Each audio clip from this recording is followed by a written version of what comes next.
Good evening. I'd like to call to order the March 28th, 2023 work session.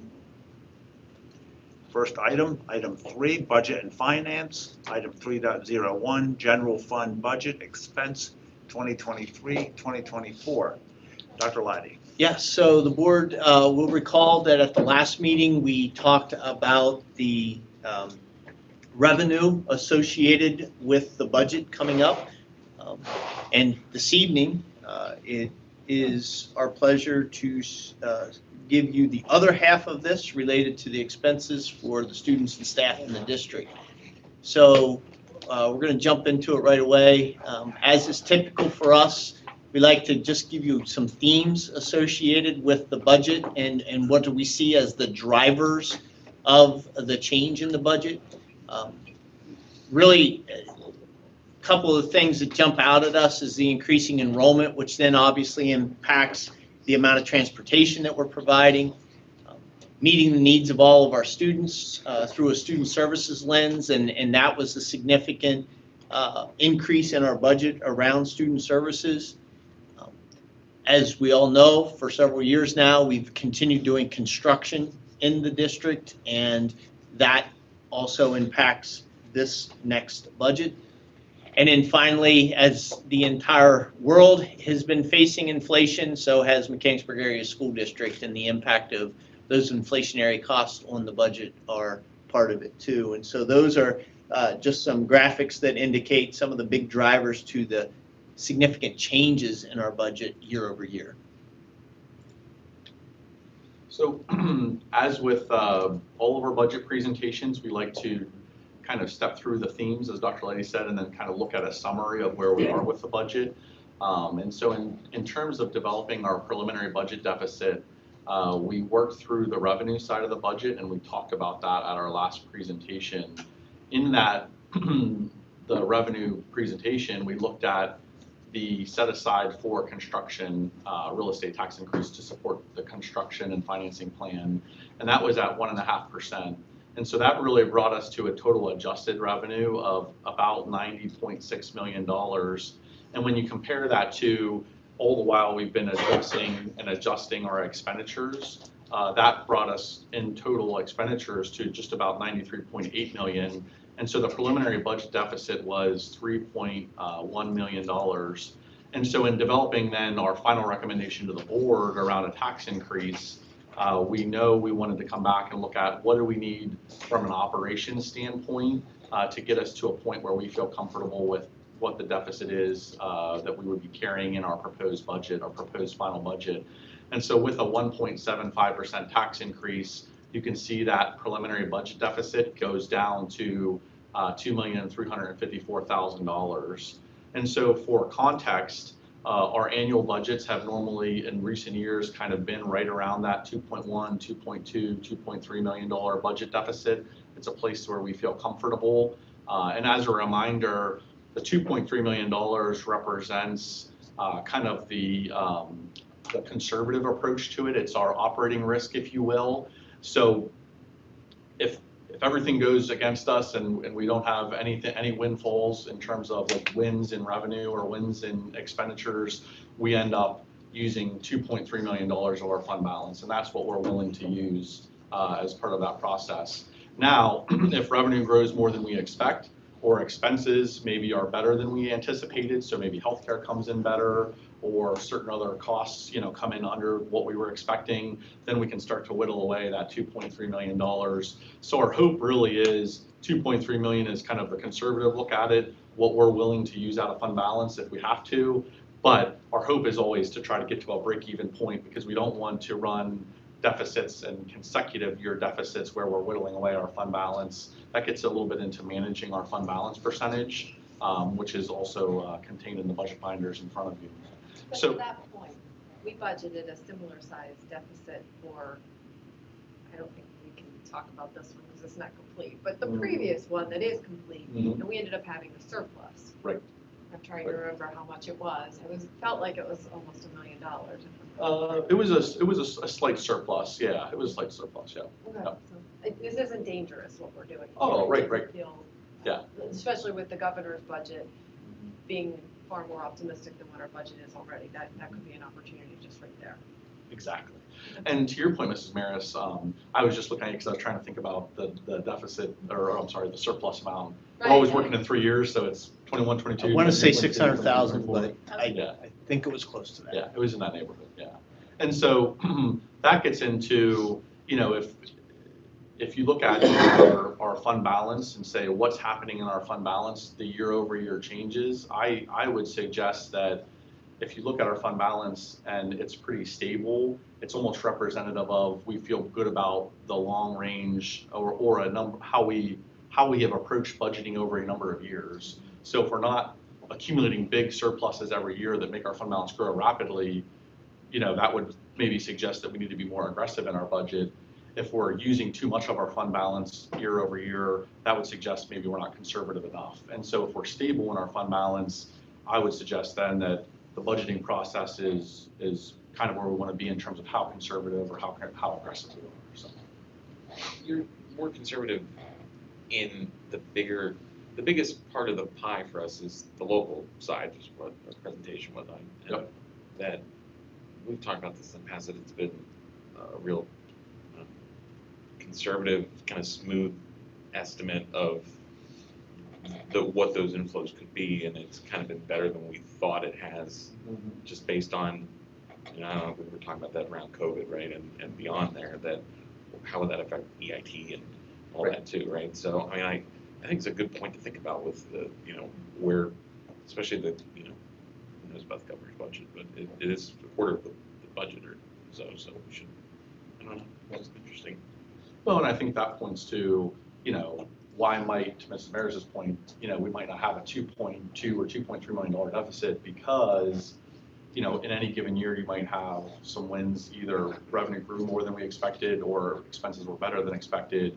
And even in your example as EIT, we like to stay around 3 to 4% in estimating. So we trend monthly where EIT is, and then we project forward at kind of that 3 to 4%, which is normally what EIT grows by.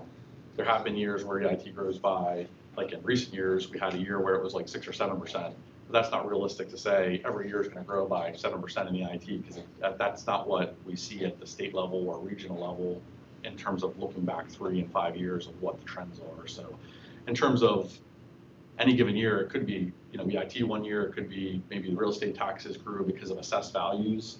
Maybe there were more developments than, we had expected in terms of commercial, but there could be a variety of reasons. Well, what I like about this is it's a balanced approach. You could certainly have put in an adjusted index tax increase recommendation of 4.8 to zero that out. But we know what we've been doing and we know there's opportunity there, so we didn't. And I really like that.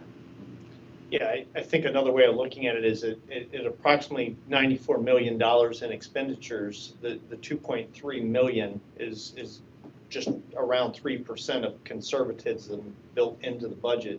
We would much rather be on that side of it than next year sitting here going, we spent all of that and some, and now we have to figure out where we're going to cut going next year. So this has been really a model that Mechanicsburg has used for decades now, and I think is a good approach.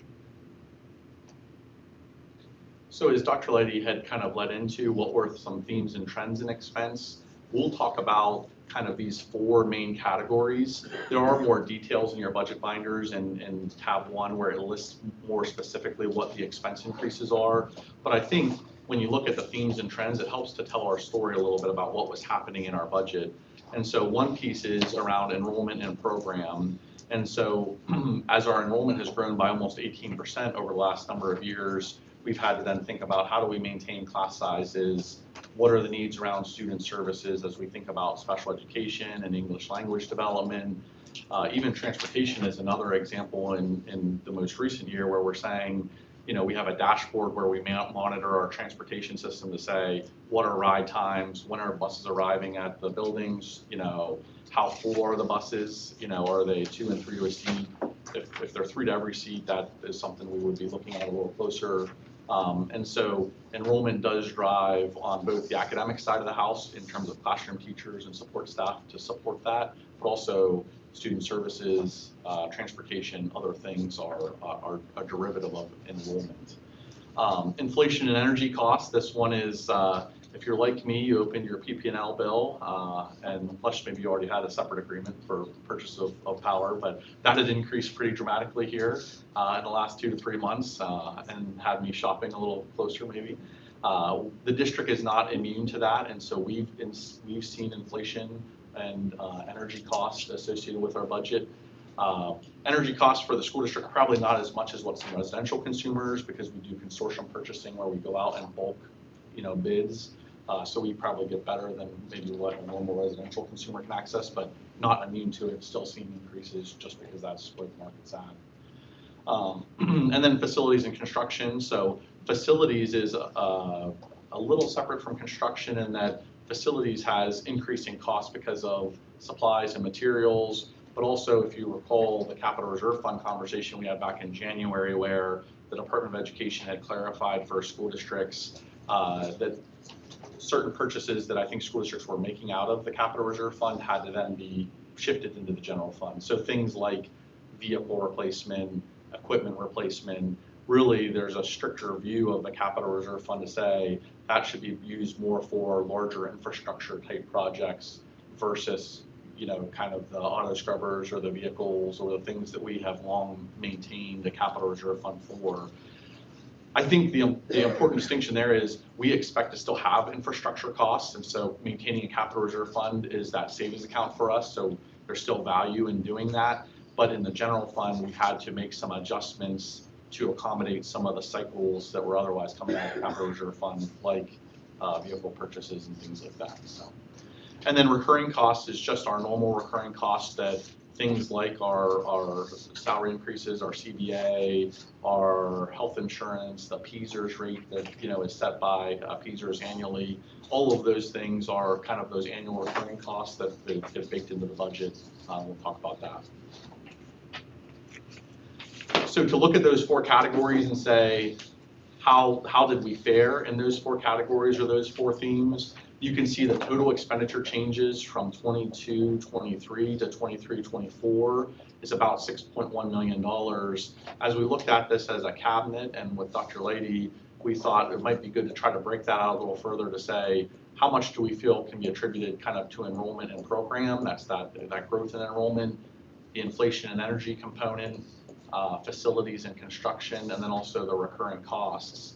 And so you can kind of see those 4 buckets there. In terms of enrollment and program, the staff requests connected to a growing school district are just shy of $1.3 million. And Dr. Lady is going to talk through that a little more detail here as the presentation unfolds. Student services is $493,000. And so this is all encompassing, connected to things like out-of-district placements, to contracted services to support special needs, a variety of things where enrollment has grown in total. And so if you remember back to Mr. Bitts and Mr. Bickham's presentations, if our special ed percentage would stay the same, a growth enrollment would just by itself generate additional IEPs and support for IEPs. But the special education percentage itself has also grown, and so you have kind of 2 things happening there. One is enrollment's grown, and so you'd expect to see additional supports needing to grow, but also the percentage has grown a little bit as well. Likewise with the LD, our English language development. In terms of transportation services, we are proposing to add some buses, 2 buses to our fleet here.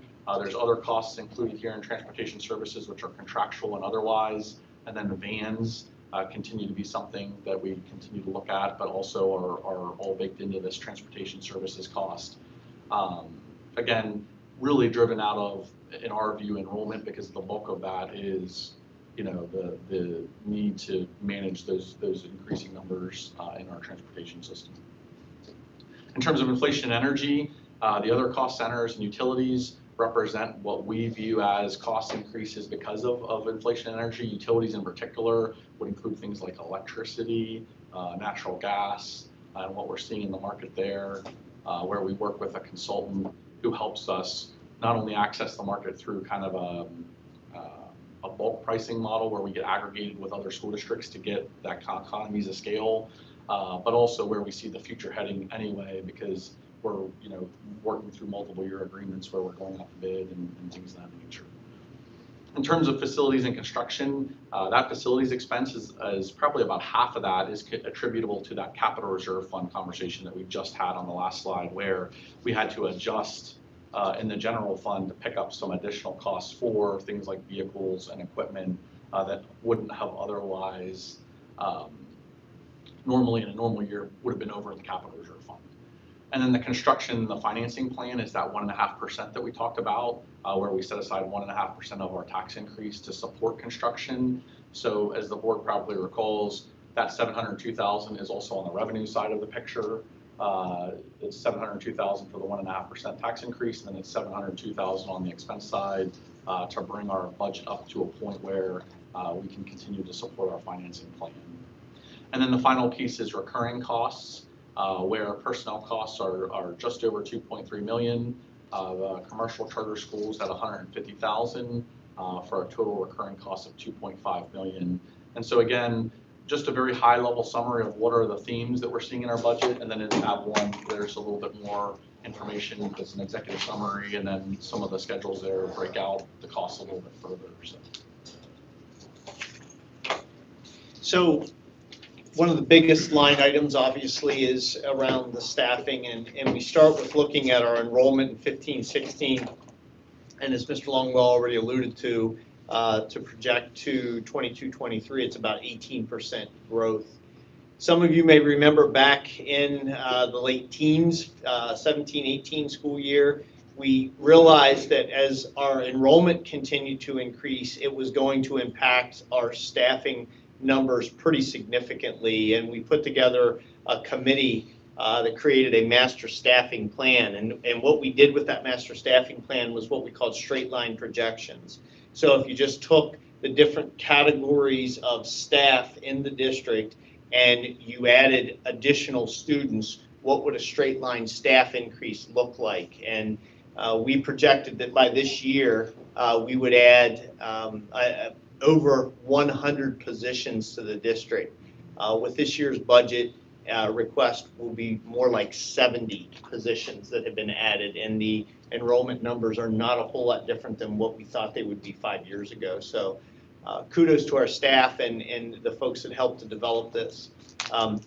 3 of the reasons I think that we're seeing that efficiency from the difference between over 100 staff members and 70, a big one is the high school block schedule, where we're able to get additional services because of the way the schedule was set up. A typical full schedule at the high school before the block was 5 classes per staff member. A typical schedule for them now over the course of the year is 6, and so when you multiply that over, that makes a big difference in total numbers that we need in terms of staff at the high school. The elementary reconfiguration helped because we're able to balance class sizes better than we had in the past, especially in kindergarten, 4th and 5th grade. And then the support services, as opposed to just automatically adding a position, we're looking at, can we get some outside contract services to support us with those positions and build that way through the budget. So those really are the big reasons why I don't think we've seen as much of a request for staff as what we anticipated we would, even though our enrollment continues to grow. So as we went through this budget process, we had almost 19 positions that were requested. When it comes down to it, we are including about 14.9 positions, and as Mr. Longwell already mentioned, that's about just over $1.2 million in new staffing costs in this budget. So to look at those more in depth from an instructional standpoint, the elementary teachers, we're looking that we would need 2 additional elementary teachers. And then similar to what we have been doing in terms of the related arts and the encore classes, etc., if you look at the tech ed position, the world language, and the music position, and then again world language, even though they look like they're attached to individual buildings, they really impact the overall program. And then also you see a 0.4 for a reading specialist position there. That is currently a reading specialist that is a 0.6 position, that really what we're doing is making that a full-time reading specialist position at the high school. Under support services, you see 3 additional positions. One is in the area of athletics. We are recommending an assistant athletic director position. We have looked at that over several years. You may recall that we had an extracurricular program evaluation. It was done a few years ago, and this was a position that was recommended that we continue to consider. And so we're recommending that in this budget. Also, as we continue to increase the size of our buildings to meet the needs of our students, that means we also have additional maintenance needs in those buildings. And so 2 additional maintenance positions, which are custodial positions, that we are recommending to be added.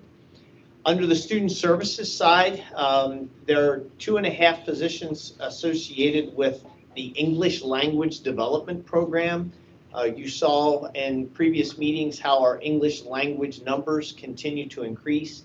We have nearly 30 different languages spoken in the school district, and we're right around 200 students that do not speak English as their first language. And so the impact of that obviously impacts our staffing, and you see what that looks like.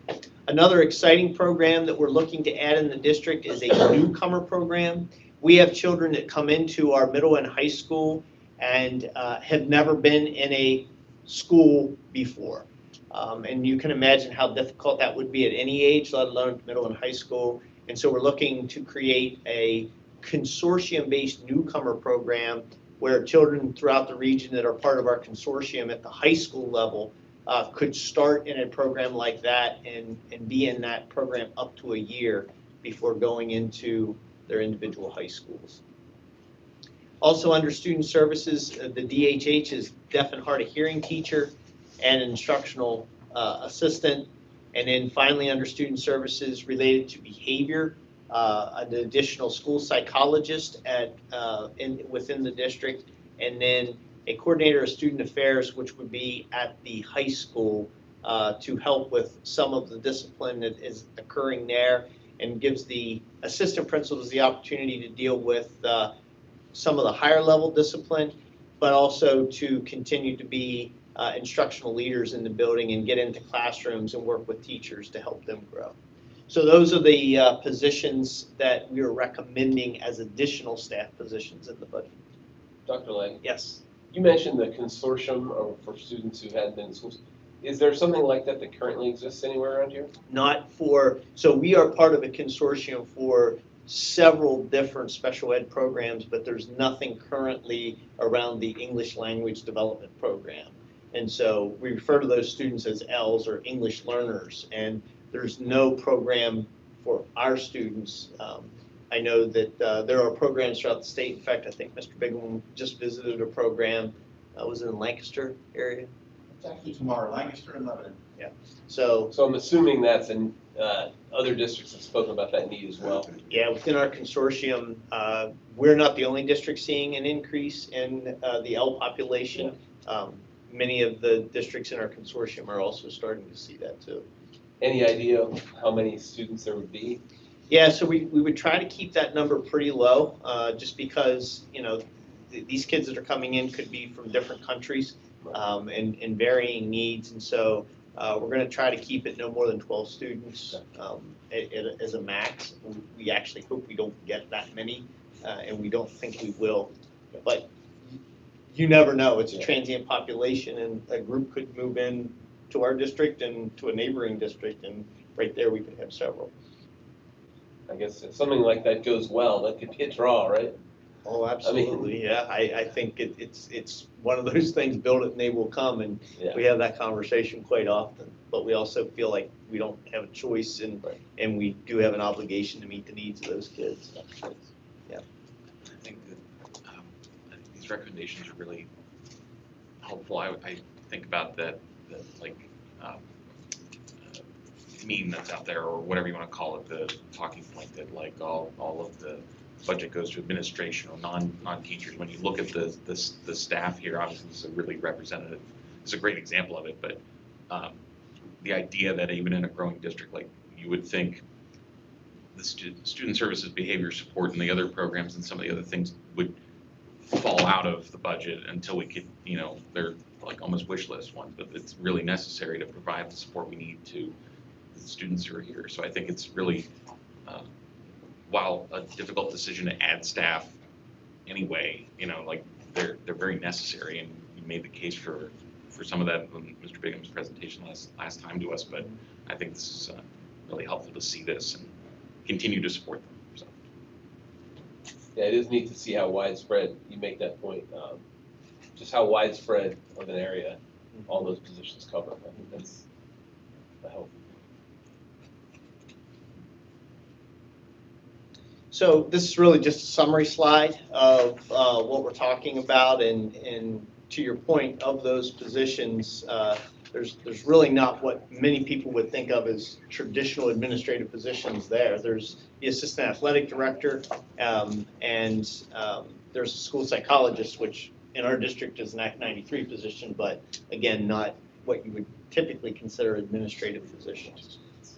And I could see how they both support students. Correct. Of those two. So probably a good point to talk a little bit about, pull out to the 50,000 foot view and talk about a summary of our budget and where things stand. Being that this is the second part of the presentation, the first being the revenue presentation at the beginning of the month.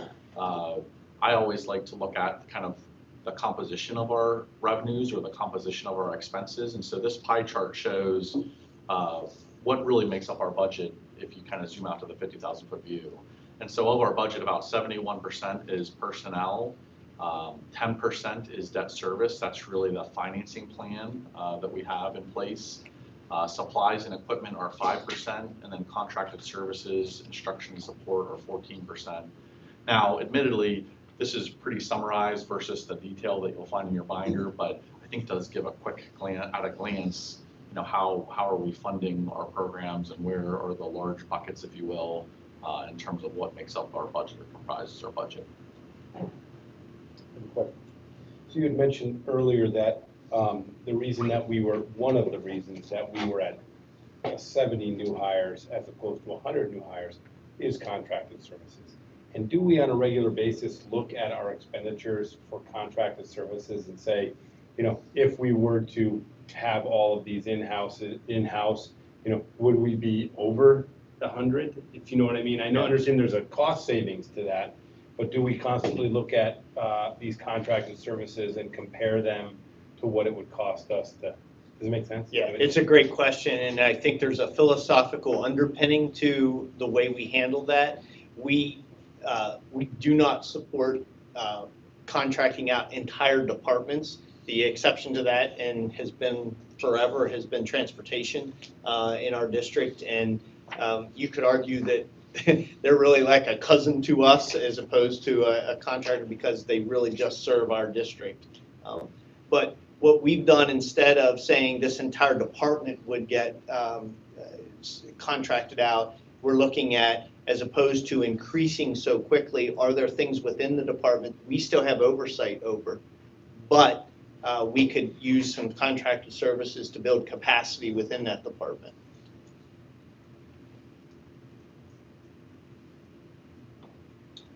The next area that we like to look at, again, kind of at a summary level, is to say, how do we benchmark revenue and expense as a component of average daily membership? And so the difficulty, I think, in the school district world when you get into benchmarking and comparing to other school districts is all school districts have different budget sizes, they have different enrollment.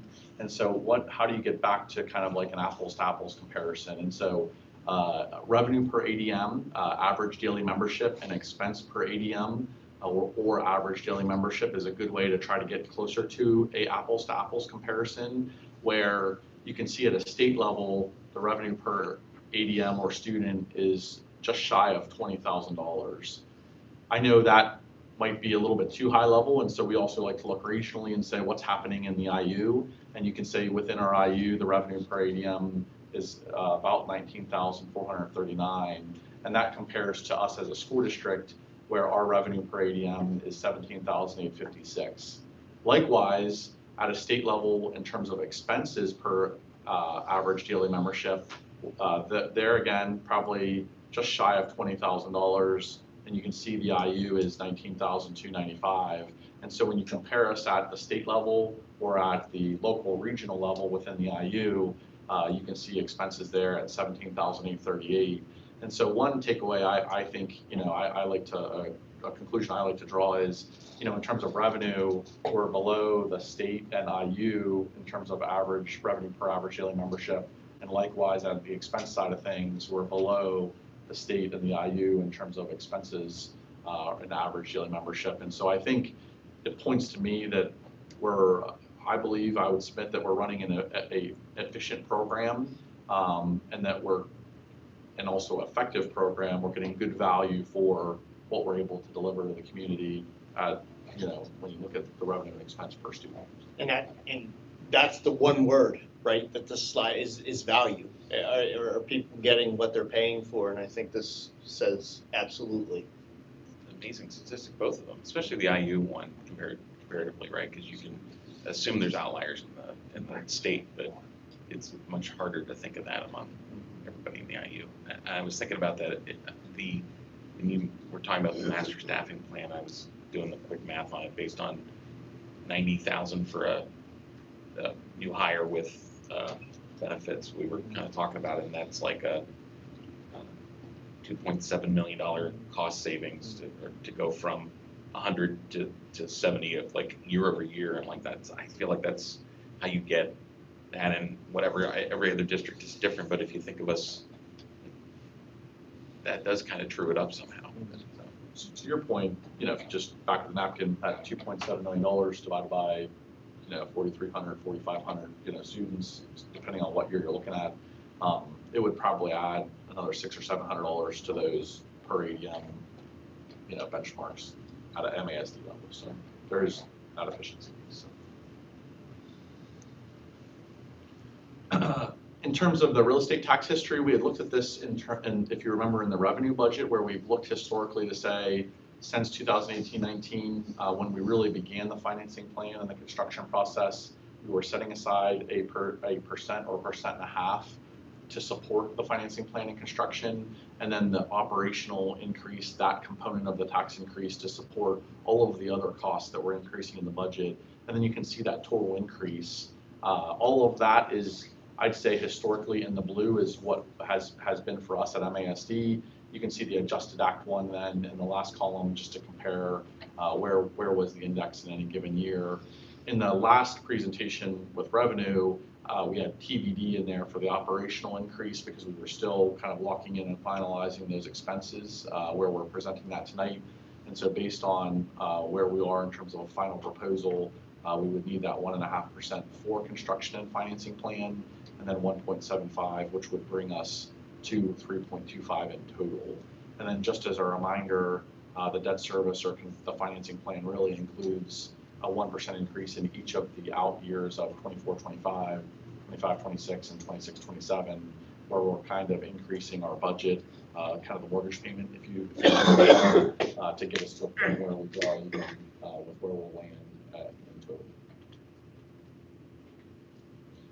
In terms of the tax impact, the median assessed value, you can see divided there are our municipalities or tax regions. So Mechanicsburg, Sharmanstown, Lower Allen Annex, and then Upper Allen Township. I always think it's interesting every time I see the Lower Allen Annex. I think we're one of maybe 2 or 3 that exist in the state where there was an annex, because Lower Allen Township is really a West Shore School District, but we have a little strip of Lower Allen Township that comes to Mechanicsburg. And I think Mr. Murray, our archivist, would point to something, an agreement that happened many decades ago to how that came into existence. So in terms of our millage, you can see the average annual tax increase, the average annual tax bill based on our current millage, which is the 22-23 millage. Right below it, then you can see the proposed millage and what that means in terms of the median, a median assessed value of $191,000, $191,200, and the increase would be about $94, going from a tax bill of $2,784 to $2,878. Another opportunity to kind of benchmark and compare where are we. We like to look and see, get a temperature check And so when you look at the Cumberland County schools, you can see where we are with our millage in 21, 22, and 22, 23. Obviously, 23, 24 is a little bit yet to be determined because everybody's working through their budgets and their presentations with their boards. But we can at least look backward and say, in the last 2 completed years, where's everybody stand?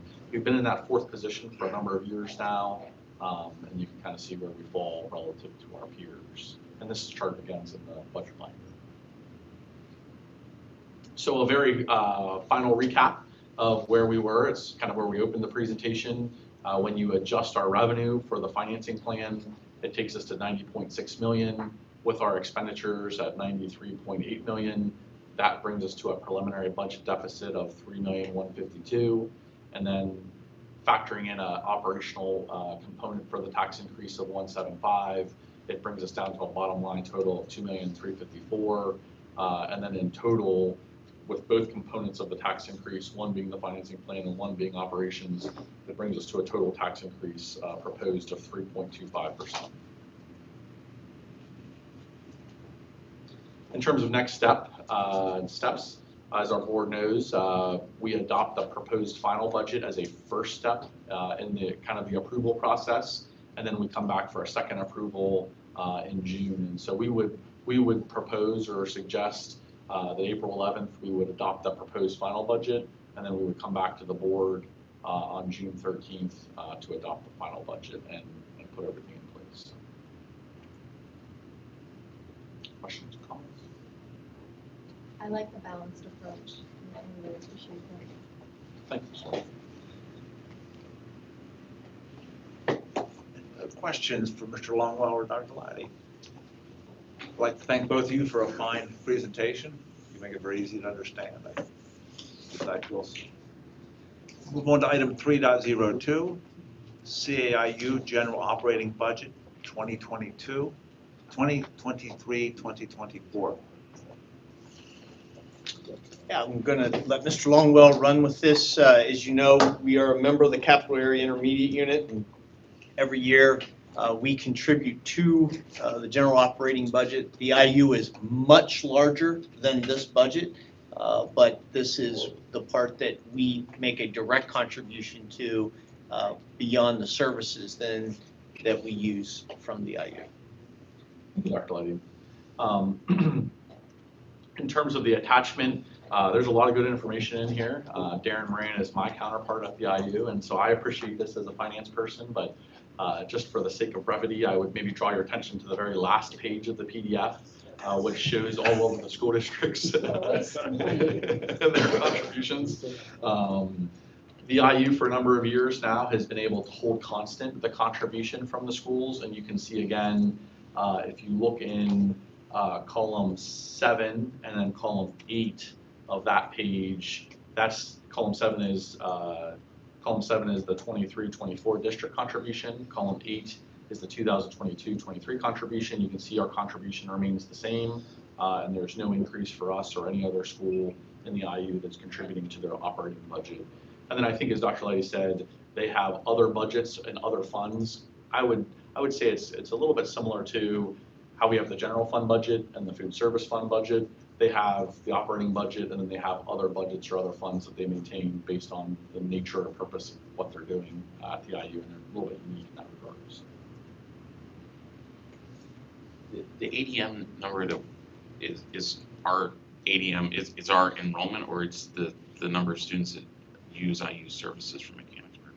That's a good question. So you'll notice that the ADM number that they have for Mechanicsburg is actually in the 5,000s. PDE weights enrollment as another measure, and so what the IU does is they use those weighted ADMs, where it weights elementary school students differently than secondary students. It's just another, I don't mean it's just another calculation, but it is a extra step that PD takes, and the IU uses that data to distribute. I think there's a proportional effect, frankly, among the districts. And market value is placed in there too. Yeah. I see. I got you. All right. Sorry, I didn't see the actual number was there too, because it was taken out to a couple decimals. So, gotcha. Any other questions on the IU budget? And this will come forward to a vote in April, I assume? Yes. That's the, all right, move on to item 5, facilities, item 5.01, roof recoat Upper Allen Elementary. Mr. Huffman. Yeah, so we'll start, I'll have Greg do a quick overview of this, and then Eric's here to give us a little more detail of, you might be wondering why Upper Allen, when we just did a project there, you may recall that we had to do some value engineering when that project came in, and one of the decisions was that the life of the roof, there was still life in the roof at the time, and now we're reaching a point where we believe it's time to do something about that, so. Thank you, Dr. Lane. This item and the next item are both items that Mr. Hoffman will speak to in terms of our capital reserve fund. And so if you recall, capital reserve fund, we can continue to have infrastructure type expenses, larger projects, kind of come out of our savings account, if you will. The capital reserve fund more like our savings account for those large projects. And so as part of the capital reserve fund, as the board probably recalls, we usually in the January, February timeframe of every year come forward with a list of proposed projects. That's the first reading, if you will, of the project. And then we always return to the board when we're ready to kind of finalize a project, lock the specifications in, and move forward with a proposal. And so we're at that stage with both this option and the next. And then Mr. Hoffman will speak to some of the specifics there. So. Yes, thank you. The roof recoat at Upper Allen is to recoat a portion of the roof at the building that wasn't replaced during the construction project. We are recommending the base quotation, not the add alternate. I don't think that is necessary at this time. That add alternate is really just putting a Tremco product on in place of a product that was put on during the construction process. But our opinion is that is not necessary, so we're just going to stick with the base quotation. That's what we recommend. So you're saying you're recommending just A, not A and B? Correct. So how long has it been since Upper Allen has had that roof done? That roof, these roofs here that we are proposing to get recoated, got recoated 15 years ago, and that was a 15-year product. This is going to be a 25-year product. And that's been as they've figured out their product more and more, it lasts longer and longer. So we've used 20-year products a few years ago, now we're moving on to the 25-year coatings. So percentage-wise of the roof, like, can you say that's like, I don't know, 75% of the roof? I would say a little less than 75%. So the B parts of the roof, when do you think that is that, the B, was that what was just done with construction? So that should be good for another 25 years? What that was penetrations that they had to make during construction for rooftop units, ductwork, conduit, that went up through our old recoat. They had to seal up with a different product. Mm-hmm. So the rooftop of that roof is a Tremco product, but the sealant around those penetrations is not. They are proposing to go through and change it to their product so it falls under their warranty. That's not necessary. It's holding the fine. It's doing what it's supposed to do. And that was just, I wanted a number on it, and that's what we got. We believe it's there right now. If we did B though, would that mean the entire roof would be 100% under their warranty though? Or under the 25-year warranty? So there's other sections. This gets a little bit to what Dr. Letty was sharing, and I think it was a good lead into it is our philosophy for all of our construction projects was, you know, we would incorporate the roof into the projects if the warranty was expired or was about to expire. What we tried to avoid was if there was life left on the roof or certain sections of the roof, we said we'll come back to that as part of our normal facilities capital plan and just recoat those sections as they come due. And so with Upper Allen, that's the point we've reached. And so I think to your question, maybe Ms. Morgan, there's You can even see in the section A there, it says roof restoration on roofs 4, 5, and 6, and the 2005 edition roof. The way Tremco does it is they section off all of the roofs in every building and they label them 1, 2, 3, 4, 5, 6, 7, 8, 9, 10. So there's other sections of the building that were probably addressed through the construction process. The warranties on those are probably, 20 to 25 years. Yes. It's just that this section wasn't originally done because there was still life left, and now we're getting to the point where it's just time to address it through our normal cycle. And so said another way, maybe to Ms. Morgan's question, the only part of the roof that wouldn't fall under Trimco's warranty once this is all said and done would be essentially where those penetrations took place. The rest of the roof is covered, so it's like 99.5% of the roof is covered, but there is that section where it's not. Yeah, it'll be covered by warranty. There are some parts of the roof that were done during construction is not trim. Right. But it's covered through. But where the penetrations are, there's no warranty, or that would be through another? The rooftop itself and the penetrations, yes, are covered through warranty, but not It's just the Tremco's. sealant. Oh, they're through a warranty, just not Tremco's. Gotcha. I was asleep. It is a bit cumbersome. So the roof is kind of like in 3 different pots now, Sorry, more than that, actually. plus Yeah. 4 with the Probably more than penetration. Really? Yeah, because the way the roof cycles work, I think we probably synced up more of them through the construction process, but even at the high school, we were having sections of the roof, probably 2 and 3 and 4 years ago, as we were beginning the conversations with Mr. Harris and looking at the facilities needs, there were sections coming due kind of each year through the last 3 and 4 Do years. we have any building in the district that is like 100% on the same schedule?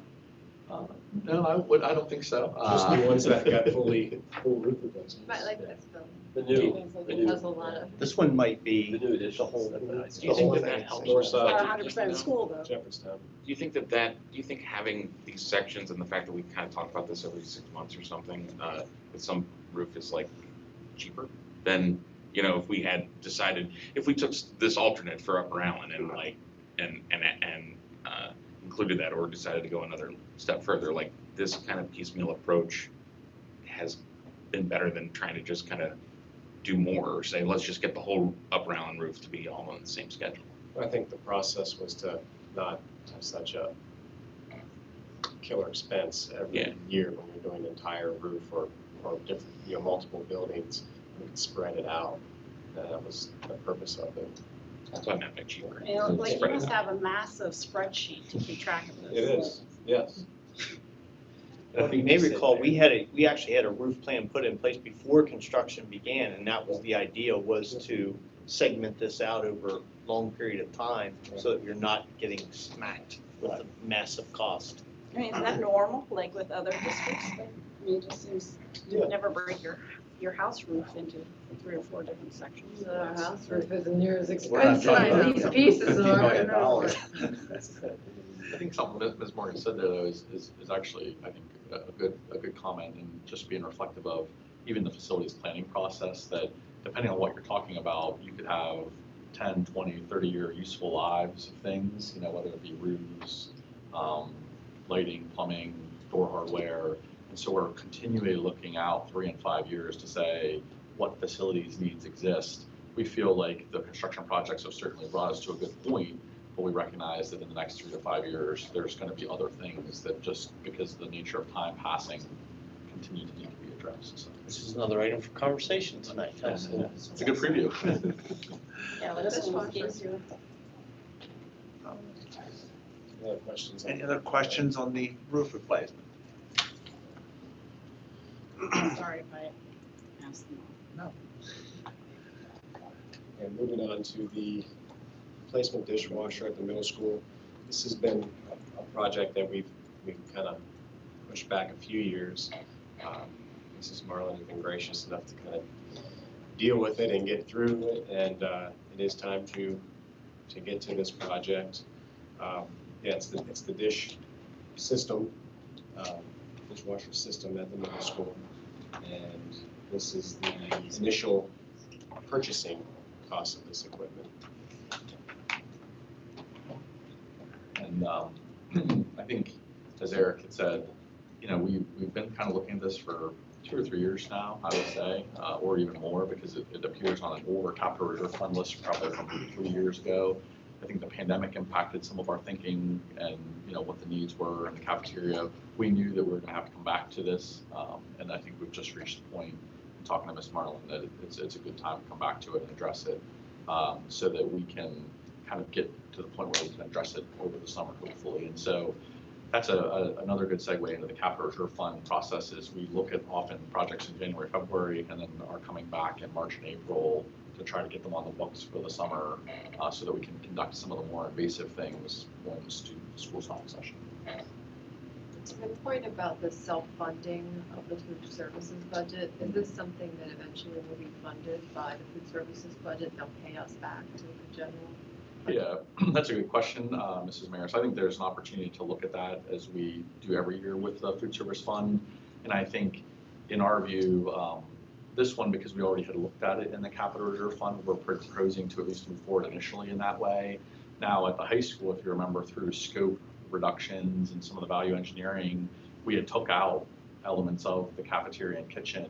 And so we know that, back to that facilities planning and looking ahead 3 to 5 years, we know that there is kitchen equipment that needs replaced at the high school. We would, to your point, Mrs. Mayor, propose using the reserves from the food service fund to replace various elements of the high school kitchen that need to be done over the next 3 to 5 years, since we didn't necessarily capture all of that as part of the high school construction project.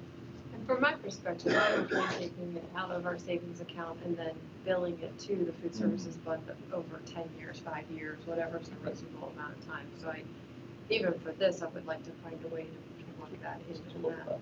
Yeah, that would be a good consideration as we do as part of like the audit process. When we end the year, we look at like the prorations, how much does this food service fund pay the general fund, and so definitely a consideration. So.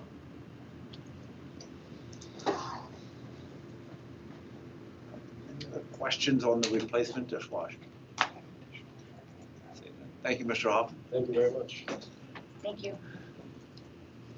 Move on to item 5.03, high school construction and facilities update. Mr. Kastner. So this evening, what we wanted to do was kind of tie a couple topics together in one presentation.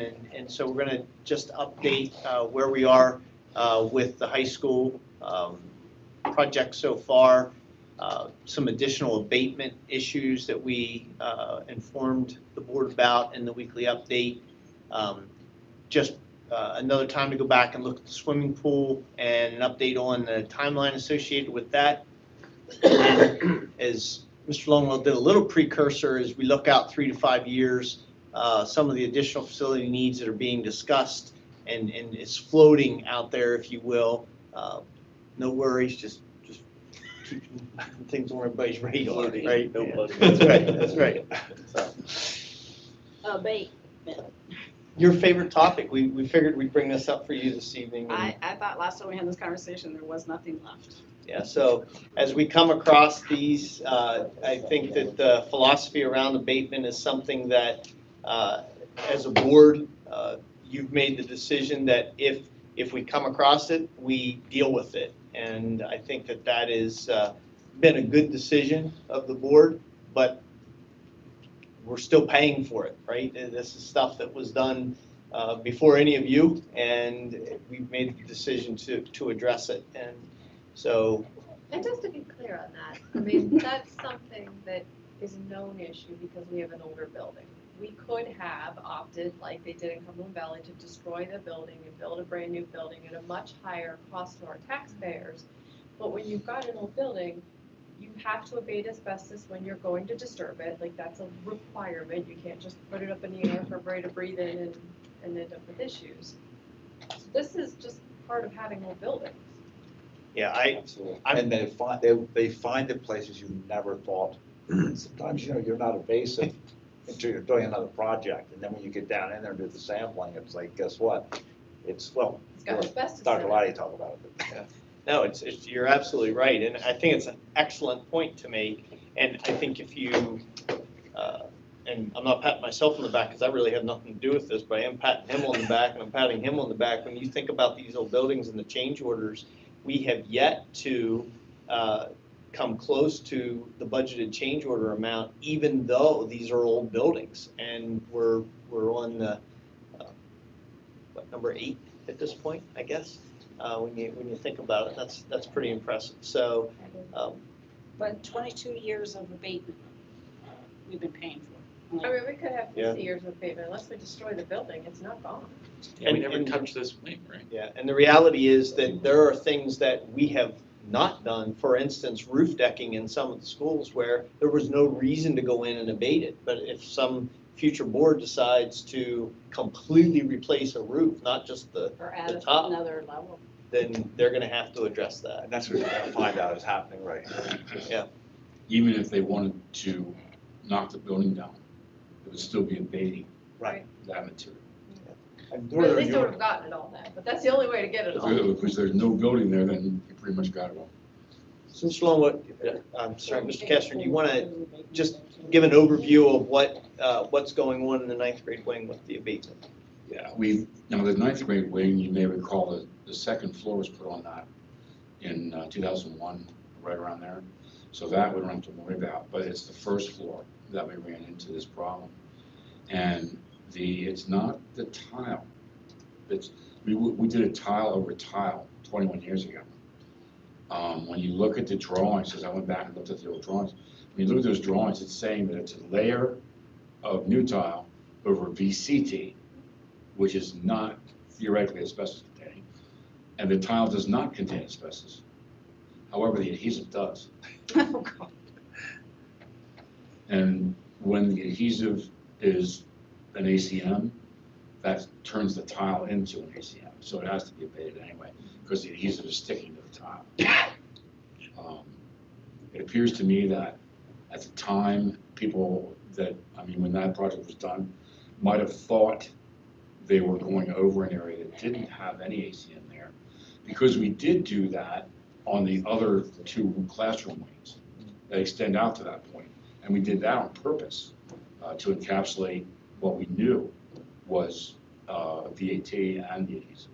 And of course, that was abated this past summer. Everyone knew that. Mr. Kastner, But can the you- first floor, we didn't realize. I need to understand what are we doing in the 9th grade hallway on the first floor that we're gonna disturb this tile anyway? Well, if anything we would drill through the floor, if we were putting piping through, part of that has a basement, part of it has a crawl space, part of it is you'd have to trench to do piping. So we do have places there where we have to at least do spot abatements anyway. Because you can't go through that. You can't turn it into something friable. You would have to abate it in locations. Even to set door frames, we would be abating each point where there's a door frame, because you're not gonna set that on tile. Thanks, And there's a new surface floor going in too, so Yes. you could go over that. Now, Mhm. everything that Mr. Kastner just said would still require abatement. Yeah. You could go over top the rest of the floor, but that's not the philosophy that we've used anyplace else. When we know it's there, we've abated it unless it's something like a roof deck that doesn't make sense. but that's what was done 21 years ago. Went right over top. Yeah, well, we've been going on floor over floor over floor, and Yeah. usually, some days, I'm not gonna be tall, and I'll be Second too floor. tall to go through the hallway. Mm. Yeah, I guess. So we're trying to avoid that. The doors are gonna start to get short. Sure, yeah. So that's where we are. Yeah. We want to, in order to maintain schedule, we are trying to shoehorn this in April and do the actual removal in off hours. Everything will be contained though, everything will be under negative pressure. That's just the way these things are done, there's a certain procedure that to take place. And then we'll have the room where the childcare takes place. We won't be able to do till summer, but we already have the asbestos abatement people lined up for summer anyway, because there are likely to be places that the material, ACM material, is under things that are getting taken out as part of that demolition. And that's already part of the contract. So, go ahead. So if we take the pool out, I'm sure there's needs to be abatement done there too. You know, I think everything underneath there is tile, But it has blue. What about the? ceramic tile, ceramic tile, which will not be asbestos containing. I'm sorry, Decking in the roof? I'm gonna say, I mean, that's, that actually is concrete double Ts up there. No, we'll have Maybe. rock though. We're Maybe. gonna have rock, I know we are. I like the mic. We should just preview, there might be some Yeah, abatement needed. Let's just plan on it and then you could be surprised. Yeah, too. no, right? And anybody that says there's none is like, So I think in terms of the high school project, really an awareness for the board that we've discovered and have to come back and look at abatement as a possibility. It's in that classroom wing. It would come through as a change order, so this doesn't necessarily need board action at the April board meeting, but we would like to move forward with it as part of the construction process, so as not to hold up the timeline, but then it would come through as a change order with the other change orders on a future listing for the, Which is why we brought it forward. Do you have any idea how much it is? 123,000. It's cheaper than the dishwasher. It is. It's only a and quarter I'm of a- right. food services. So the next section of the presentation, we want to move from abatement to continuing the conversation around the pool. And so by way of a reminder, this is a layout of where we are with it. So it is an 8-lane pool. You can see kind of the footprint, the old footprint, if you will. The very bottom red dashed line that runs across the middle of the new pool is the old exterior wall. The rectangle, the red dotted line inside of it is the old pool footprint. And so you can kind of see the new pool is about twice the size of the old pool as it sits, with the new pool being expanded for 8 lanes and then the 0 entry ramp. As we discussed, I think in prior meetings, it does have a separate entrance off to the right-hand side there, the public entry vestibule with restrooms on either side, and then storage and mechanical room kind of about the perimeter of the pool there. And then at the very top, I think in our prior update for the board, we talked about the access and the flexibility with the locker rooms and how all that has access ultimately to the pool. In terms of the pool, another visual, a rendering, if you will, is what this looks like, I think, if you bring it to life using Crabtree's imaging. And you can kind of see this would be looking, if you remember the last slide, we talked about that separate vestibule with the restrooms. We would be looking at it across the pool there diagonally. You can see that separate vestibule entrance where either side is spectator seating, and then along this left wall where you can see a couple people sitting there, that will be seating for the swim team and athletic teams. And then the 0 entry ramp that we talked about is up toward the right corner or right edge of the image. You can see those handrails where you'd be able to then access that 0 entry into the pool. So the windows are more or less facing Broad Street. Yes, exactly. Yep. Just a reminder on the construction budget, where we were with it in terms of the construction costs. So the very first line item is what we would be comparing on bid day. So under the current timeline, we would like to ask the board to consider authorization to bid at the April 11th board meeting, at which point we would bring back those project bids to the board at a future Finance and Facilities Committee. And the number really to compare is that first line, because that's the prime contractors and the other ancillary costs that are being bid. The contingencies and construction soft costs are other elements of the construction budget, but in total, it takes us to about $7.8 million. And then from a timeline perspective, you can see on the current timeline, we were going to ask the board to consider bidding the project at the April 11th meeting, reviewing those bid results at the May 23rd Finance and Facilities Committee, and then awarding bids in June 13th, and then really getting started then notice to proceed on site work kind of over the summer with substantial completion coming at October 2024, where this timeline kind of gets tucked in the timeline for the high school renovation project. So, Mr. Longwell, could return to the first slide of the pool area. Sure. I've been talking to Mr. Longwell about this, talked to Mr. Rupp about this, and I've been thinking about it more, and it was, after our first discussion with Mr. Haynes, I want to file this under like things I didn't know I didn't know. I didn't quite understand what the facility needs would be if we were to expand the pool a little bit more and add a bulkhead and add an additional space for diving, for swimming, but also for flexibility for other types of events that would be separate from the lap swimming.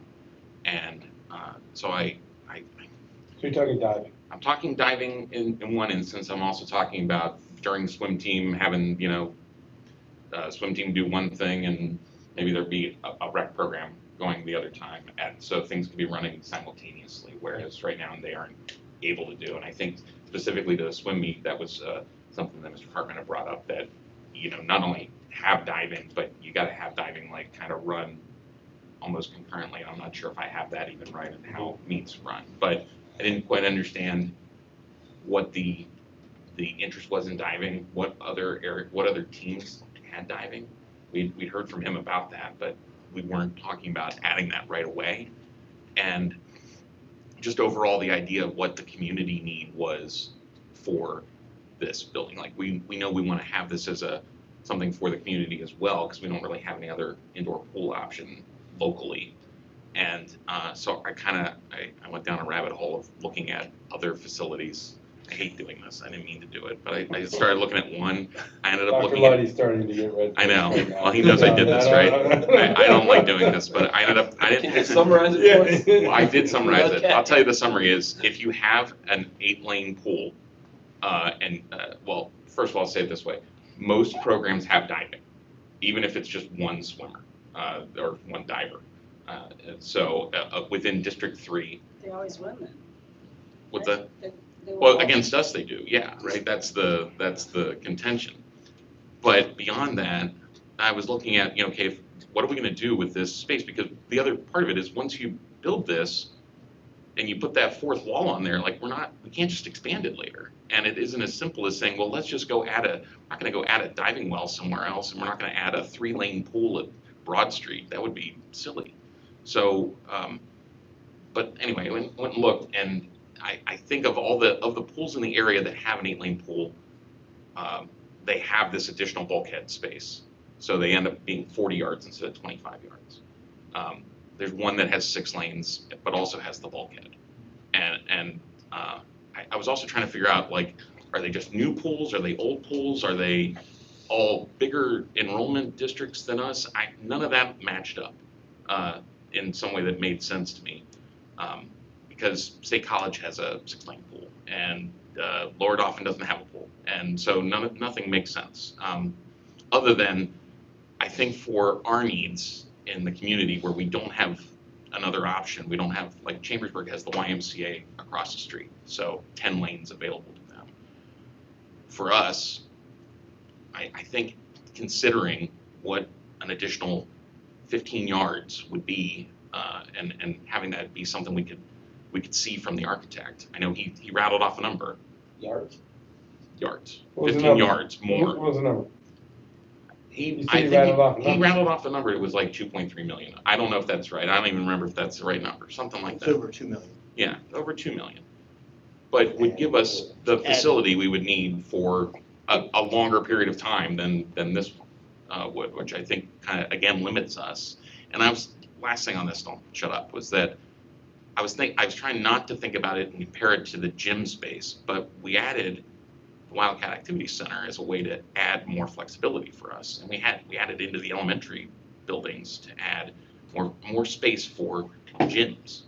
But we don't have that, and again, there's no other way to do that, I think, economically, other than examine what would that look like if we added more flex space here at the pool.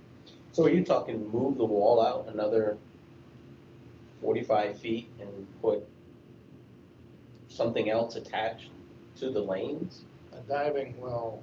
Well, we already have that, a diving well, a dedicated well itself. It would be But do you really need a dedicated well itself when we already have the 12-foot depth. Yes, they can only do the low. They can only do a board. low springboard dive into the 12-foot. But who else in the area is doing? Which is the High dive. only High requirement. dive. I'm not talking about a high dive, what I'm And proposing you're not is, talking about a separate well, are you? No, I'm You're not. saying extend the pool out and they put a So- movable bulkhead in there. well, Movable bulkhead to do what? To provide what? that provides a wall that would be at the 25-yard mark, so you could swim meet laps. But at the same time, you could have, the rest of that space would then run, if they're going vertically, you go horizontally as like warm-up lanes, or you do them as, that's where the diving would happen at the same time. So sort of like a partition wall that you put in that you could run two sessions going on. You could have Exactly. a swim meet on one side of the wall, and the other side of the wall, you could be doing, I could be in synchronized swimming. John could be doing his You thing. could have a lifeguard training class on the one end and water aerobics on the other end, or whatever the rec programs want to do, but I think that gives us that flex. So you had mentioned, you had mentioned that you had mentioned a couple of things. I want to dissect this. You had mentioned that we added the gyms onto the elementary schools, and we added the rec center. But if, in my opinion, when we added those things, we were addressing programmatic needs that were apparent at that time. What you're really asking is, should we add an entire another program? No, We don't have diving now. She's Right. almost asking like for a So- supplementary gym. So what I'm saying, and then you also referenced the length of the life of the pool, but really what you're saying is the life of a new program that we would be adding if we added the bulkhead, right? no, I'm saying if we're gonna, if we, I'm thinking about, this pool hasn't been touched in 50 years. And we don't know what the future holds for the pool, but if we're building this pool for a certain amount of time, let's say 20 years at least.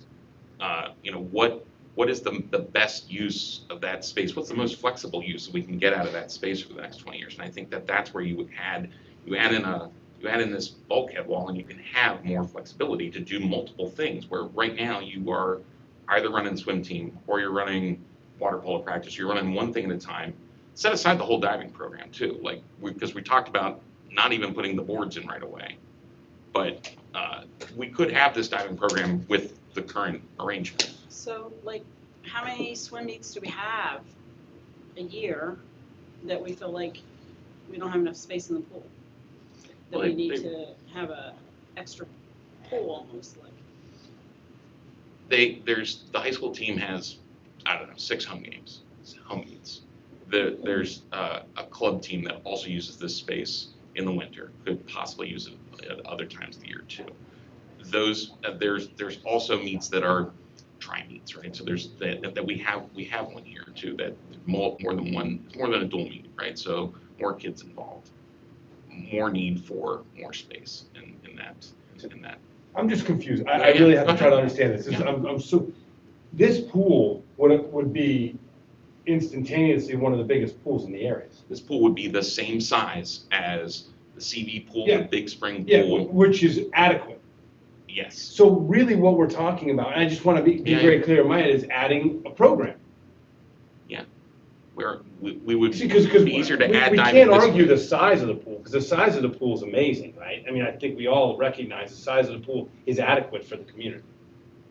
I don't think I think I am arguing that. Really? I don't think it would serve beyond, it's fine, yeah, it's fine for PE, and it's fine for the high school swim team when we add these other lanes. But we have to think about this as more than just something that's, if we thought about it as something that served just the high school team, right? It's 6 home games or home meets and some practice, and we have more than that. We have a rec program that is robust and does a lot of stuff. We have a swim club that feeds the high school team, and whether or not we don't This is support it. big but enough we're- for a swimming pool. I'm super confused. I'd go back to our Yeah, initial yeah, discussion, I'm and we were so talking about a confused. 2.5 million renovation. Right. And then we said, for maybe 2 million more, we can do a new pool. And now we're talking upwards of 10 million. That's where I'm kind of like, there's got to be a point at which we say, this is Yeah, we adequate. started That's where I am. we I'm at started scope at 3. 1.5 million, then we went to 3.5, and now we're up to what, 7? That would be 10 point, 10.2 or. You're right. I'm suggesting that we ask the architect to show us what it would be in real dollars instead of trying to come up with it ourselves. But As long as aren't we we all up understand against- what we're asking for. Because I'm confused right now. And I'm not trying to argue with you, I really am not. I'd rather us talk about it. Yeah, because at one point you're saying that you don't think the pool's big enough for the program. There's no way that this pool is not big enough to meet the programmatical needs of this community. And Dr. Rhodes, I think what he's saying Or- is, we can divide the pool in half and run Two different. two sessions. So you could have rec on the lower end doing a program, and you could have the high school on the higher end doing It's a not exactly program. half and half, but Well, there's We'd more have to lanes make it involved. bigger to do that, right? No, they'd have to get longer to do that. Yes, I'm Yeah, so describing. no, he's not just saying, It's 15 he's actually yards. saying you have Go to from actually 25 to add 40. Right, quote because- unquote another pool on this side of the pool. I know it's a bulkhead, I understand what No, you're I'm saying. saying yes, Yeah. what did I say, 15 yards, 15 yards, 45 feet. 45 feet. It's a 75-yard pool, so it's not like we're doubling So it. does 45 75 feet feet. stick us out in the road though? Yes. Yes, this is an extension. So We're now not we just gotta talking a do the wall. traffic flow and all that crap. I mean, it's a driveway inside the high school. Like, we're not talking about going out onto Broad Street. No. No, well, That's the The circle. That's where you, the circle. from. That's just yeah, a it's a circle. circle, yeah, but So that's, you would that's. you'd have to redo the slow. circles. That's Would what he's need saying. moved. I'm saying, let's have the architect Then figure that's out what makes the another most space, best Traffic use. flow. I will say that right now, I'm at the point between nothing or this, like shut it down because it's getting too expensive. And so for me personally, I don't want more bigger numbers. I'm at, this is as big as I can go. Why is that? Because it was 2.5 million to do a renovation. We're up against our borrowing capacity. We've spent a lot of money on all of our projects. Right. We don't need to have a pool. I went to a high school that didn't have a pool. We don't have to have a But pool. that's because the Y was like down the street. No, I went to Trinity. We just didn't have My a high pool. Where's the school Y? didn't have It's the Trinity? We did not go to the Y. We did not have a pool. I didn't have a pool. If you did not know how to swim, they would take you to Cumberland Valley and use their pool to teach you. Otherwise, you just didn't have swimming. So I'm at, stop, I'm done. Okay. Well, I appreciate hearing about it, because I think that I think that the idea of what makes the most sense for the community is important to me, and All right, but we're giving a pool twice the size to the community. I'm not saying it's twice. The pool right here, yeah, is double the size. So But they- how many they've been more living with programs one can you that's run this half way? that size though. What's that? They've been living with a pool that's half that size and now we're doubling the size of the pool. What extra programs are we talking about? I'm- I know we said diving, It's a diving. I'm talking about the rec programs as well. so they can run it all through here. It would be timing issues. You could- And that's kind of why we did the Double. Wildcat Activity Center and the other space, so that we wouldn't have kids, out 9, 10 o'clock at night, right? So having the ability to do more programs over a smaller period of time is important, I think, and something we should consider when we're looking at this facility. Brian, I have We're a question on the maintaining a pool diving. at Memorial Park too. With the current proposal here, we could have diving, correct? If we It would be chose to happening. put You in couldn't the do diving laps boards. and diving at the same time, but the facility would be set up that if we would want to add a diving team, this would meet our needs. It would just require at the meet, you would have one going on Yeah. or the other as opposed to maybe both simultaneously. And in a 25, I think he had mentioned like $25,000 to put the diving, put the 1 meter dive on. No, I just- So $25,000, because right now there is nothing, there would be nothing. Under our current So plan, the there blocks is would be, no, the cement part would be, right, but structurally it'd be the. it would structurally be there, but we'd have to invest another, Right. just another 25,000 to put, to actually use it as a dive, a 1 meter dive. But I mean, Josh seems confused, but my point is, there's no additional programs would be possible. That's not what you're saying, it's just, you would have them going on simultaneously. I think the timing could be figured Right. out, however. I don't know the specifics of how it works at. Have you heard that we have issues in supplying everything that all the activity that wants to go on at the pool? People are being told that, no, we don't have enough, there's not enough time in the day to have all this stuff happening there? I believe that it's Because I think that's scheduled, why we built the activity center. right, and we because- paid cash for that because we we saw the need and we realized it was an important thing that we wanted to add on to our space to allow. But what I'm saying is, have you heard that there's conflicts scheduling all these events at the pool? What I know is that the pool is scheduled from the beginning of the day to the end of the night, and outside of the academic day. So I imagine that Every there are day? scheduling conflicts. I mean, if you want to, I don't know exactly the schedule every day, but I know that it is fully occupied, right? I'm So- just asking you if you've heard something. And That's what I've heard, and so I think about that, and I think about what else could what are our other options there for adding anything or doing anything different once we start with this project. And I left the last committee meeting that we had with Mr. Haynes thinking this is certainly a great pool, and you know, whatever, I don't know about the spectator space, but I think the rest of it is great. But the idea of what else can be done with this community asset, where I think this would be worth looking at. And I think with the idea that the timeline is separate from the high school, it's a 1.5-year project anyway.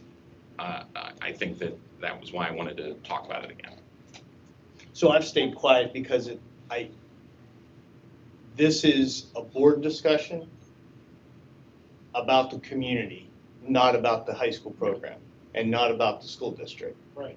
So I'm staying quiet, and I don't mean to shoot you down, because I think that the community side of this is a valid conversation. But I would just tell you from a school district perspective that what we have here is what we believe we need for our school program. And another $2.3 million, if this board decides they want to spend another $2.3 million, we got another slide coming up that there's a lot of things that we could spend that $2.3 million on that, in my opinion, we should consider. If you look at this just as a pool and through the lens of what I honestly think is a myopic view of this, and doesn't take into consideration some of the things we've already changed at the high school and had some pretty tough conversations about, and then to build probably what would be in excess of a $9 million piece, I'm just struggling with that. I'm struggling frankly with the current costs. But I think that that's this board saying this is bigger than just the kids at the high school, this is about a community investment. But I think about other athletics where there's community programs, we have to weigh all of that. So I'm not going to disagree that the ideal pool would be what you're saying. What I've struggled with is this board saying we're going to spend another $2 million on something that the district is saying we don't need, but is for the community. But that's your decision. That's why I'm kind of staying back. Well, I feel like our responsibility is to spend the money for the kids, the students. If we wanted to spend another $2.3 million, maybe the community can donate that money. I mean, that never happens. Look at our football field. You know, it took forever, and it had to be value engineered. I mean, too. Is there, I mean, to try to keep moving, is there any other support for that? Because, I mean, we can talk about, we can debate it, but is there any other solid support for that proposal? I mean, I would be where Don is, like, if we start looking at that, then I'd be like, I might want to bounce back to, I'm not sure we need a pool. Like, because I feel like we've maxed out on we've gone from 2.5 to 5 to 7 to, this would be over 10. We still Well, have I to mean, address the middle school. to be fair, like, we went from 2.5 to the final cost, which was what they brought to us, which was 7.8. It wasn't like we scoped up again from 5 to, you know. But I mean, our 7.8. initial discussion was, 5.8. okay, we can. That was them rattling off a number, right? And it turned out, Yeah, but I mean, that was the thinking process of, okay, We all agreed at that point we would spend 5.8.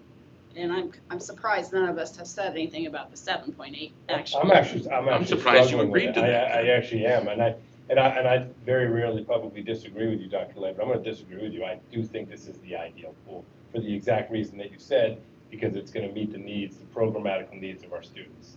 You're saying this Yeah, proposal meaning, here. because he was like, ideally, we would go with the bigger pool, and I'm like, no, I think ideally, with what we've all shown in terms of trying to be fiscally responsible, if we do decide to build the pool, this is the ideal pool. Well, I think to what Lane's saying, can we go ahead once, do you have something else you want us to see? Well, I just think it's in context, like, so again, if you're looking at the pool, that's one thing, but when you look at here are just a few examples, and honestly, this is not a comprehensive list by any stretch. We've not touched the middle school. We made a decision to put that on hold for right now, and there are things that could be done there. I think our estimates there ranged a couple years ago between $3 and $8 million, and that was really back of the napkin kind of stuff. The Elmwood Academy, the infrastructure, the HVAC system, we have not touched the HVAC system. And we're getting estimates there of in excess of $4 million. The athletic program evaluation, which was just recently done, remember there were 13 recommendations within that program evaluation, and this wasn't one of them. And that's what I'm struggling with too, is respecting the process that we use within the district to come up with this. That was one that involved the community, the board, and our staff, and this wasn't mentioned. However, another turf field was mentioned as part of that process, and I gotta believe that's shy of $2 million, maybe. Up in that neighborhood. And then we know as we continue to grow storage and grounds, so, I mean, I think on the low end, you're looking at another 10, 12 million, at the high end, another 18 to 20 million dollars just on that slide. And so that's the perspective I have to take. I can't look at just a pool. I've got to look at that list, and that's just a quick I think connected to Dr. Lay's comments, maybe, this goes back a little bit to, when you look at just the pool, you can see the rationale for all of it, but then you step back and the decision isn't made in a vacuum. And I think with all the construction projects, the decisions were never made in a vacuum. And so when you step back and look at the totality of construction, I think if you talked about what does an ideal elementary school look like, or what does an ideal high school look like, we've made value engineering decisions all along the way and tried to say, how do we prioritize the final project against the needs, knowing that we're trying to also work with limited resources, and say, how does all this come together, and where are the priorities, and how do we arrive at something that we obviously want to be proud of? It's connected to need, but we understand that even at the high school, I think we did a couple rounds of value engineering just to get to where we were with the current project. So I know we're kind of pushing the pool on a fast track to keep in line with the same high school construction. Like, do you anticipate saving any money because of that? Because of having construction going on at the same time? Oh, absolutely. Absolutely. So is that a chance that the 7.8 would come down? No, I think No. we're saving money by doing it at the same time. 7.8 is because we're doing it that way. If we were just I to just wanted stop to be and sure. 2 years Find out later, what we come back and say, hey, let's do the pool, it probably is not gonna be 7.8, it's probably gonna be. And the timeline too, Tracy, is More like so that they only miss one season as far as being able to use it. If we push it back a few months, and then we'd want to start it, then it would get into the second. Just one season.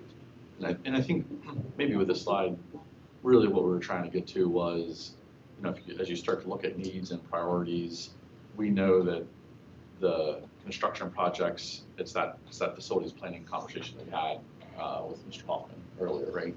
And so if you look out 3 to 5 years, there are some other things that have some pretty big price tags associated with them. And so how do we, going back to resources, kind of manage all of these needs and look out and say how we're going to resource them? That's the vacuum versus they're all connected conversations. And I think this is a macro look at what happened in a micro way in every one of our buildings, right? We used a process of using our people in each one of these buildings to spend a long time, a lot of meetings, a lot of conversations with experts about where do we arrive. and I don't want to open a can of worms, but the auditorium is not getting a massive overhaul at the high school. And we're gonna hear about that. I promise you, when it's gonna look beautiful, but it's not gonna seat the entire population of the building. And is that, in some people's eyes, appropriate? I guarantee it won't be. Some people will say, why didn't you reconstruct the auditorium in this process? And we just have to, I think this board has a responsibility to balance all of those pieces and look at current programs and needs. And we did the same thing with the Wildcat Center. I mean, the Wildcat Center is kind of We don't have small. bleachers on it, like, you Right. can't use it for that kind of facility because of the extra cost that would have been involved in doing that. We could have easily built 2 courts there. Right. You know, I'm with you. I stood in the line to the bathroom behind Mr. Haynes at the musical. I'm like, I thought we built new bathrooms, but why am I? And the ladies' line was twice as long. You know, so I just yelled, we value engineered it. Sorry, but I think I think this. Thanks for going to the musical. I went, yeah. I think that I appreciate us having this conversation. I'm fine with having the pool. I'm happy that we have the pool. I think I was afraid that a lot of the stakeholders along the way were going with either we dig it up or you get what you get, and having this kind of additional conversation about what is possible was helpful, at least to understand that. Yeah, So, because thank you. I'll be honest, but I don't see with support amongst the board to, It's fine. I mean, just in listening to the, I think if anything, we're gonna have to work on them to support it next month. Just to drive a dagger in Brian's question, for another 45 feet, the building would definitely be in the drive, and there's not enough space to put 45 more feet onto the pool. Well, I was gonna ask, I like, just brought up Google Earth. Under the way that, and measured they- off the existing building. If we're doubling the existing building and then adding another 45 feet, you're already into the road, and we'd have to do site work, which the exactly. current plan, there's no site work. Site work costs money, a lot of money, because you're talking pavement, concrete, realigning the drive. I mean, how much site work did it take to run a bus line all the way out to the Trindle station, right? Like, we're doing work at the high school. That was my thought. Yeah. Like, while we're doing work at the high school, I would hate to sit here 5 years from now, if I'm still sitting here 5 years from I now. would and we're only like, we need agree. to if Building- the building- road look at knocked building on that something sign new. out front. Costs less Before. than changing something that exists. Mm.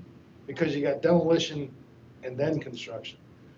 That access road didn't exist, so all they had to do was come in, grade it, build it. No demolition. Major expense. Demolition is a major expense. All right. Any further comments on the swimming pool? Then I would say that we'll move it forward for a vote on the 11th. Any discussion then? Seems to be the consensus of the board. Thank you, Dick, for your fine report. Thank you. And Eric. And with that, the meeting is adjourned.